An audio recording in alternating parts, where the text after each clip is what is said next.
नमस्कार सगळ्यांना. तर आम्ही शेतातून ताजे ताजे पोतीचे पानं आणले होते. तर मी करत आहे पोतीचे पानं. हे बघा, असं मस्त हिरवी मिरची आणि बेसन पीठ, मीठ हे असं हळद कालवून मस्तपैकी लावून घ्यायचं. हे बघा, मी लावत आहे, तुम्हाला लावून दाखवत आहे. छानपैकी लावून घ्यायचं व्यवस्थित. पीठ थोडंसं घट्टच ठेवायचं, मग व्यवस्थित लावता येतं. हे बघा, मी टाकलेले आहे ताव्यावरती. हे बघा, थोडंसं झाकून ठेवायचं 5 ते 10 मिनटं. हे बघा, नंतर उकडून नंतर तळून घेतले मी. हे बघा, आईचा फोन आला होता मध्ये, तर आईला बोलत आहे मध्ये. कट करता येत नव्हता फोन. हे बघा, माझं तळणं चालू आहे.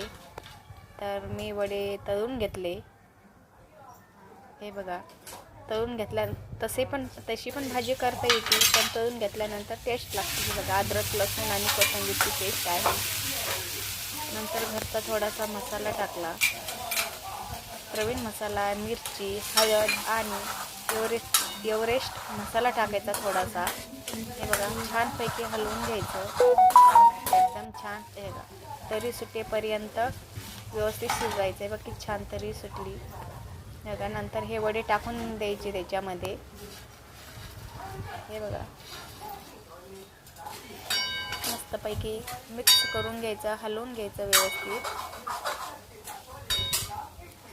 हे बघा, अंगापुरती थोडंसं पाणी टाकायचं.